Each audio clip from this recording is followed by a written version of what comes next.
Well, hello and welcome to Binge Watch, the podcast where we take a look at the hottest new TV and film releases on streaming television platforms. I'm Hannah Fernando, the group editor of Woman and Home magazine. And I'm Ian McEwan, writer on TV and Satellite Week, TV Times, What's on TV and whatstowatch.com. And today we're looking at the new releases that will be available on Friday the 4th of July 2025, Independence Day, including the second and final season of Neil Gaiman's fantasy drama The Sandman on Netflix, and a Now TV sports documentary about former F1 champion Damon Hill. And we'll also be checking out the return of award-winning comedy Such Brave Girls on iPlayer and the new Canadian crime drama Sight Unseen on Paramount Plus. But first, Ian, please do tell me what is in the news. Alfie Allen and Jill Halfpenny will star in Paramount Plus thriller Baby Doll about a young woman who is abducted by a teacher. What else is in the news, Hannah? And Steve Coogan and Rob Brydon will be making another big impression as the gastro travelogue The Trip heads to the Northern Lights on Sky.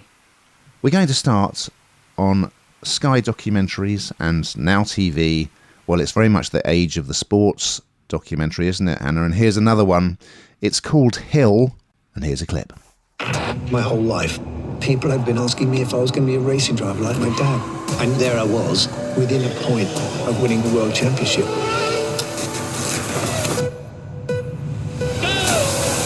He said, I'm going to race in Formula One and I'm going to become a world champion. It started the day my dad died. Prost, Senna, Schumacher. I had a steep hill to climb, but I want to win. So yes, this is all about Formula One driver Damon Hill, who I think I mentioned last week. He was the first person I ever interviewed for TV Times magazine, and that was back when he was driving. And, of course, his father, Graham Hill, was a very famous racing driver, a double world champion. So that's sort of where we start. And he was incredibly charismatic, his dad. So I think, Damon says, I'm sure, as a lot of sort of children of celebrities do feel, he kind of rather his dad wasn't really famous and sort of popular and charismatic because he felt kind of in his shadow. Anyway, the family were very relieved when Graham gave up motor racing, only for him to die in a plane crash in 1975. And there was worse to come because it emerged that the plane wasn't properly insured, so the family lost all their money. And Damon grew up. Obviously that was a huge tragedy early on in his life, and it really affected him. And he was quite into motorbikes. And it's interesting when you look at sort of old photos of him or archive footage, even when he was driving, you can see that kind of sadness behind the eyes, really. But yeah, he's very honest in this. He talks about how for a while he wished he'd died in the plane crash. His wife contributes, who I think has been, a huge asset in his life. And yes, he just decided he would go into F1. Quite old, really, for a Formula One driver to do it. But he decided, I'm going to go and do it, and I'm going to be a world champion. And it was almost trying to sort of cling on to something of his dad, I guess. And so, there's a lot about his time at Williams. Michael Schumacher, I must say, comes across as a nasty piece of work in this, which I found quite interesting. There was more tragedy for Damon when Ayrton Senna died in a crash, and he was his teammate. And then, even though he'd won the world championship, he had to leave Williams because they'd struck a deal that meant they had to hire a German driver. They'd struck a deal with a German car manufacturer. Anyway, it's really good. And Hill comes across so well in this. He's great. And it's not, I know we've got the big F1 movie and we've had Drive to Survive. This is slightly different. This is much more about his own personal story. It's not all about the racing, even though the racing stuff is fascinating. Highly recommended, and I found it very moving, I must say. What did you think, Hannah? Oh my goodness me, I'm so pleased to have watched this because it reminds me of my first outing with Formula One, because now I'm sorry to say that there aren't that many names apart from Lewis Hamilton that I could probably reel off, but at that time there was a really big presence. I don't know if it was just, you know, in my house or whatever, but Damon Hill was kind of a key player in that, I suppose. And he always came across as a really decent bloke, didn't he? And actually, then you watch something like this and you think, oh no, please don't ruin that, which often happens. And it doesn't happen with this. He does, as you say, come over really, really well, very, very genuine. And as with all of these kind of documentaries, you get to know so much more about the person from the horse's mouth. You get to hear it from their version of events through their eyes.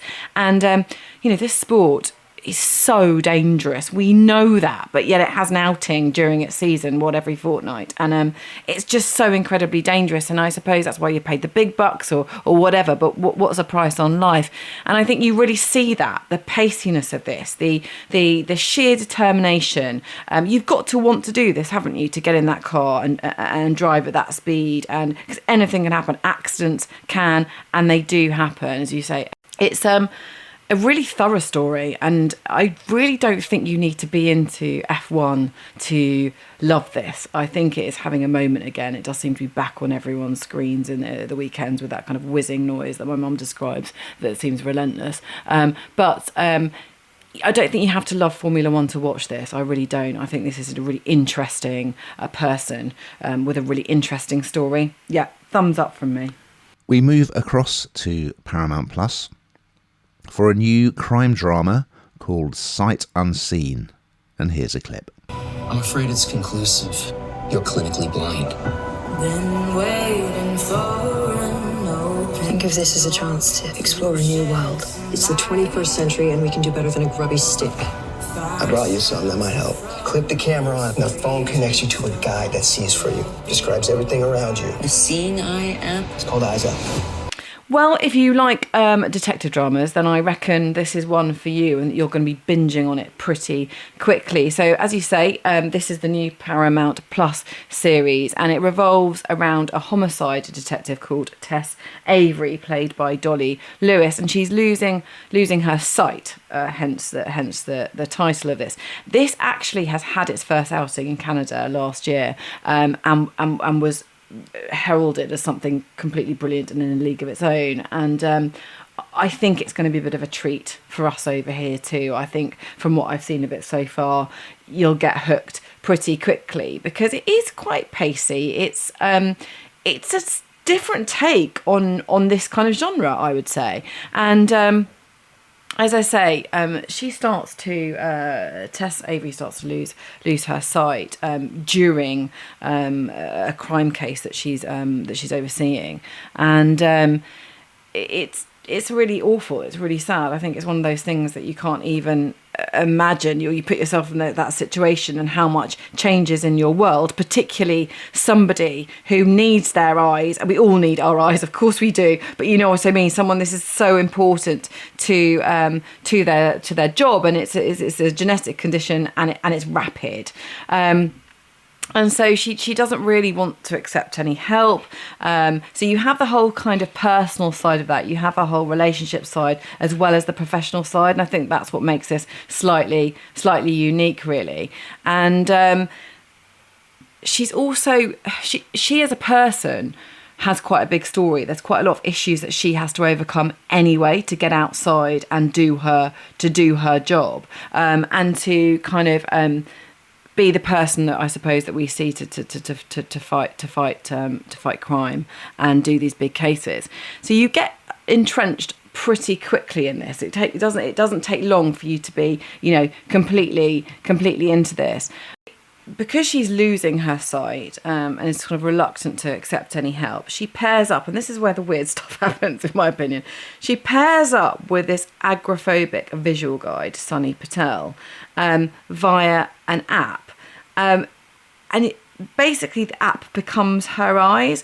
Well, in the world of AI, in the world of, things we've discussed before, Ian, how prepared are you to rely on that completely? Are they really her eyes? Can she really see things? And so there are sort of moments where, like a knife will come out or something will happen, and can she really see it? Has she foreseen something before it actually happens, or can the app help her? So that there's kind of like another element to this, which I suppose is the kind of the odd one, but also, again, quite different.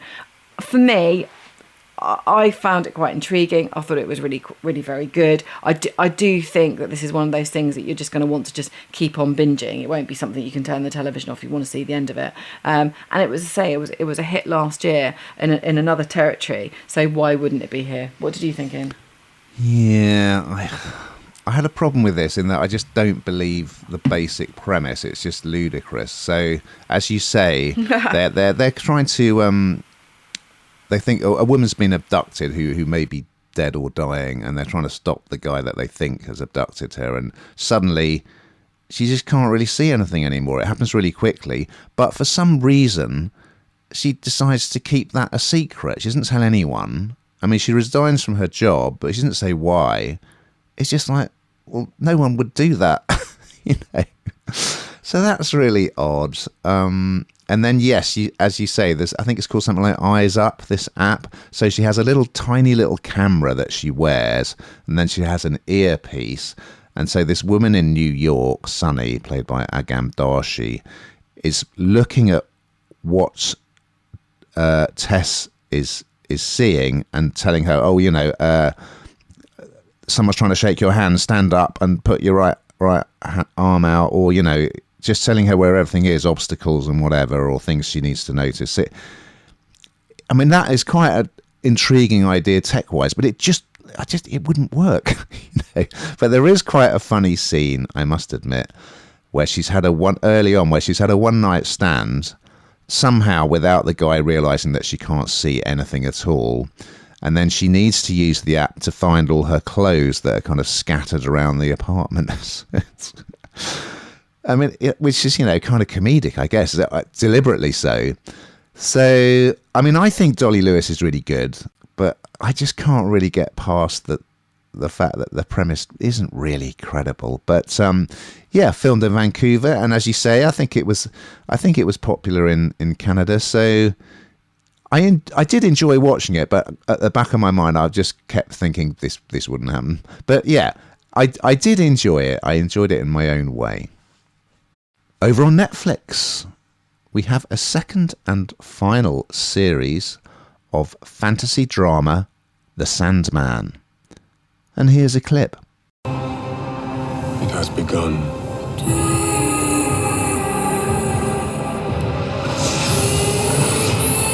Dream is returning to hell. Lord Morpheus comes to us in a futile attempt to free one he loves from our domain. Hell is anticipating his visit most avidly. Yes, so one of the slight drawbacks of our job, Hannah, isn't it, that the fact that we end up watching just episode 1 of so many things and just not having the time to get through the rest of them. And yes, I remember watching episode 1 of season 1 of The Sandman, which is based on the Neil Gaiman comic books, all about Morpheus, who sort of presides over the world of sleep and dreams. And it was superb. Basically, you definitely want to go and watch season 1 before you watch this, because you just won't have any idea what's going on. But at the beginning of season 1, he was kidnapped by this character accidentally sort of kidnapped by this character called the Magus, I think, played by Charles Dance, who lives in a big sort of stately pile. And he was trying to capture Death, but accidentally he captured Morpheus using sort of supernatural means. And so he kept him in this glass sphere naked for 100 years. So that was the starting point. Anyway, go back and watch it. But in this second season, which actually drops in what they're calling 2 volumes, so you get 6 episodes from this week, and then you'll get another 5 episodes in Volume 2 on the 24th of July, and then there's a bonus episode on the 31st, okay? Very straightforward. So yeah, as we rejoin, and obviously I wasn't really up to speed because I hadn't watched the rest of the episodes, but it's great because I just think tonally it's really good because there's a lot of stuff in it that could sound quite portentous and that kind of, fantasy world gobbledygook.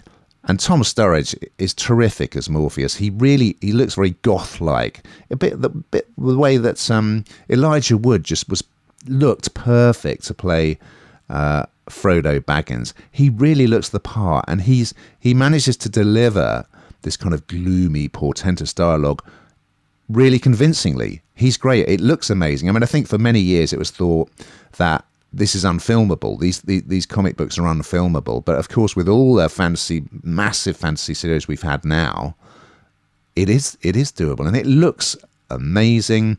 But one of the great things about it is, so as we rejoin, he's meeting up Dream. He's also known as. He's got lots of other pseudonyms. He's meeting his siblings. So they are, imagine this family: Death, played by Kirby Howell Baptiste; Desire, who's hilarious, played by Mason Alexander Park; Despair, played by Donna Preston.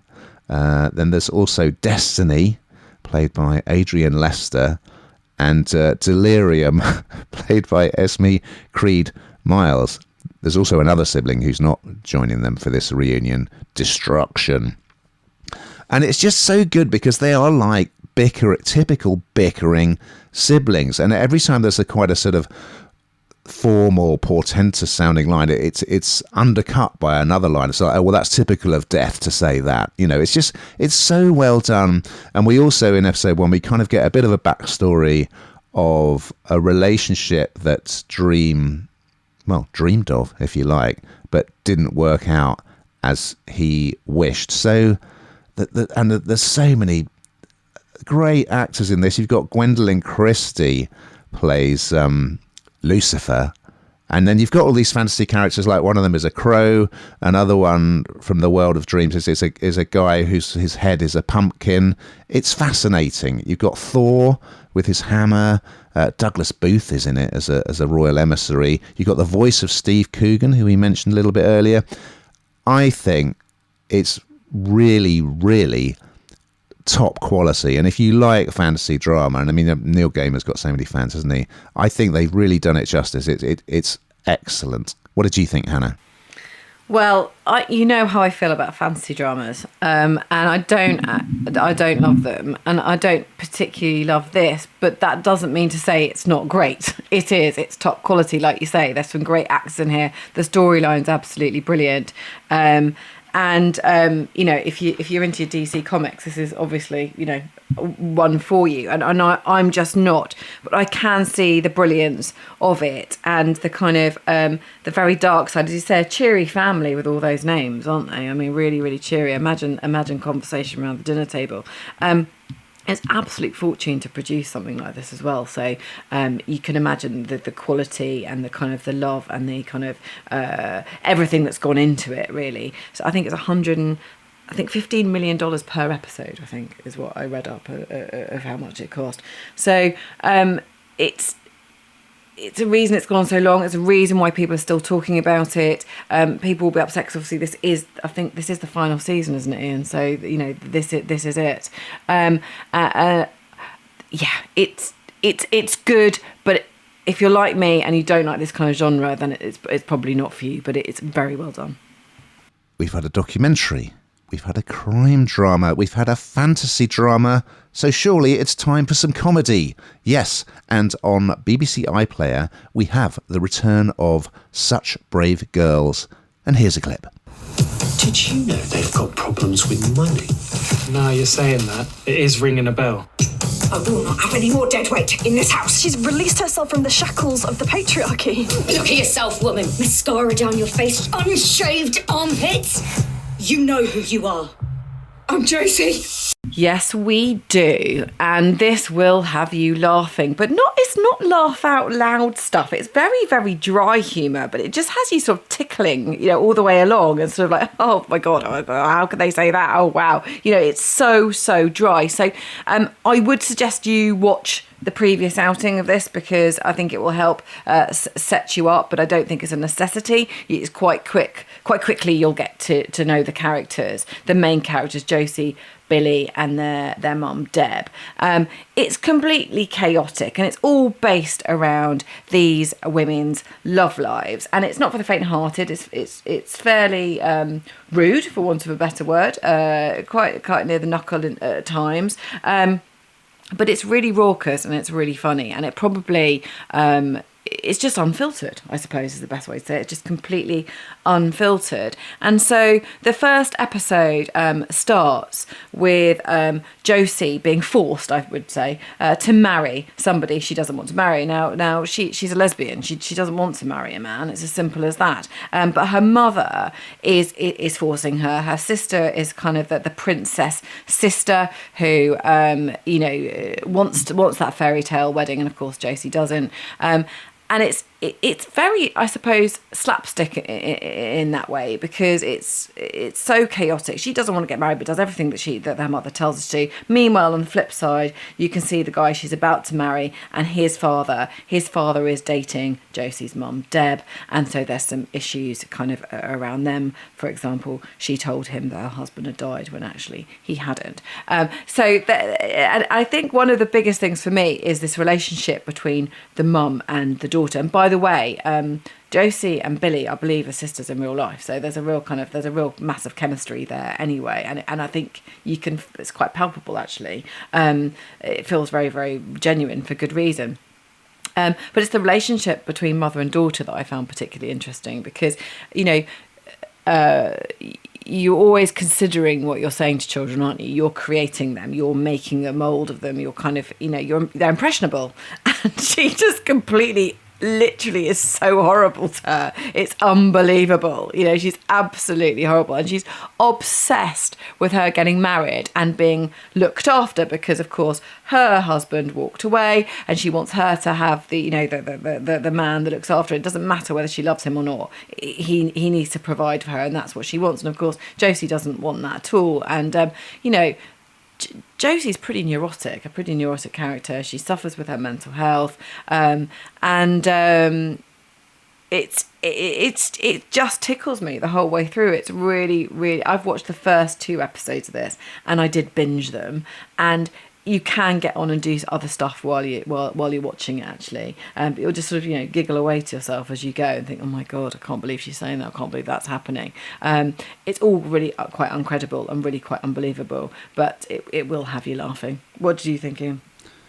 It is superb. And it put me slightly in mind of the brilliant Pulling, which was the comedy that sort of brought Sharon Horgan to everyone's attention now, and I feel the tone of it and the quality of the writing is very reminiscent of Sharon Horgan, all about kind of dysfunctional families, and perhaps a little bit of Julia Davis in there as well. And Kat Sadler, who stars and created it, she was actually sectioned for her mental health in 2020, so she knows what she's writing about. The performances are hilarious. So yeah, as you say, you've got Josie, who's very neurotic, played by Kat. And yes, her real-life sibling, Lizzie Davidson, plays Billy, who in this she's dating an older man who is played by Daniel Ryan from The Bay. And yeah, the mum, Deb, played by Louise Brealy, she's a monster, isn't she?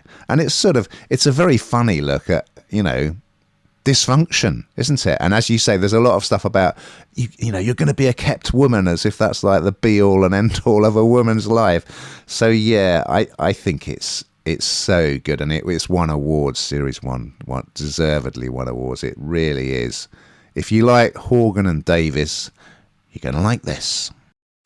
Well, we've got to that time, Hannah, when we find out what the hell you've been binge watching. Well, the first one will not be for you, I can tell you that straight away, but I have had a little look at Princess Catherine, Queen in Waiting on Amazon Prime. Yeah, I know you've got your head in your hands. I don't even need to see you to know that. But also, one that I did think is what was very interesting was, I don't know if you saw it, you can watch it on Catch Up, is Zara McDermott's To Catch a Stalker on the BBC. And we do articles like this all the time about women and still living in fear in 2025. And it's not just about stalker, it could be anything, you know, the way you dress, the way you walk, you're taught to cross the roads, you know, and how women still live in fear. And this is a slightly different side of that, but it's about stalkers, and it's really it's very sad. Definitely one to watch. Well, it's been wall-to-wall Glastonbury for me. I've discovered quite a lot of artists that I didn't know before, but now I absolutely love. So yeah, all that stuff is on the BBC iPlayer, and a lot of Wimbledon, of course. Again, lots of stuff on iPlayer. But I watched the latest in the documentary anthology series we discussed last week, Trainwreck.